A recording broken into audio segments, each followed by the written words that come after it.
We provide you the platform to turn your dreams into reality. Give wings to your aspirations with KR Mangalam University. Bharat और पाकिस्तान के बीच संघर्ष विराम के बाद दोनों देशों के सैन्य अभियानों के महानिदेशकों यानी कि डीजीएमओ के बीच बातचीत होनी है। सीज फायर पर 10 मई को बनी सहमति के बाद हॉटलाइन पर दोनों सैन्य अफसरों के बीच ये वार्ता बेहद अहम है। लेकिन ये हॉटलाइन क्या है जिस पर दोनों देशों के सैन्य अफसर बात करने वाले हैं? हॉटलाइन सरकार या सेना के स्तर पर दो पक्षों के बीच तुरंत सीधी कॉल करने की व्यवस्था है। यह आम नागरिकों के लिए नहीं होती। दो देशों के राष्ट्रपति, प्रधानमंत्री या सैन्य अधिकारियों के बीच ऐसी हॉटलाइन पर बातचीत होती है। हॉटलाइन पर बातचीत बेहद सुरक्षित, गोपनीय होती है। युद्ध या सैन्य कार्रवाई के दौरान जब दो पक्षों में सरकार या किसी अन्य स्तर पर सीधा संवाद नहीं होता, तब इसका सहारा लिया जाता है। टेलीफोन और हॉटलाइन में अंतर भी है। हॉटलाइन सरकार या सेना के स्तर पर बनाई जाती है। टेलीफोन पर कॉल करने के लिए नंबर डायल करना पड़ता है। हॉटलाइन में नंबर डायल करना नहीं पड़ता है। हॉटलाइन में रिसीवर उठाने के साथ ही दूसरी ओर से फोन घनघनाने लगता है। आपातकालीन स्थितियों में यह बेहद कारगर होती है। किसी भी संकट, इमरजेंसी के हालात, गंभीर समस्याओं या प्राकृतिक आपदा के दौरान तुरंत मदद या सहयोग के लिए हॉटलाइन का इस्तेमाल होता है। ऐसे वक्त जब अन्य संचार के साधन काम न कर रहे हों तो ये बहुत मददगार होती है। हॉटलाइन की शुरुआत भी रोचक है।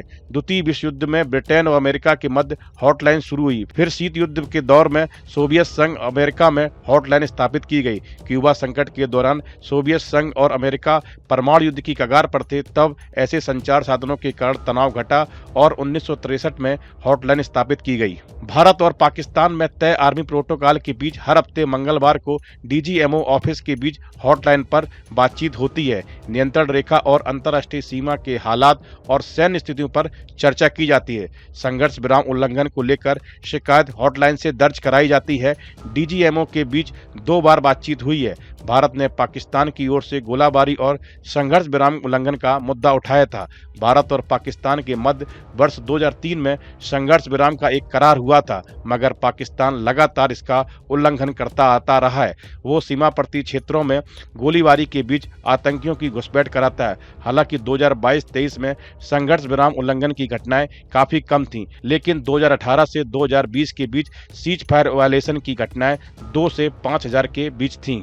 भारतीय सेना में डीजीएमओ 3 स्टार रैंक के सैन्य अधिकारी होते हैं जो हॉटलाइन पर बात करते हैं। भारतीय सेना में डीजीएमओ 3 स्टार रैंक के सैन्य अधिकारी होते हैं जो हॉटलाइन पर बात करते हैं।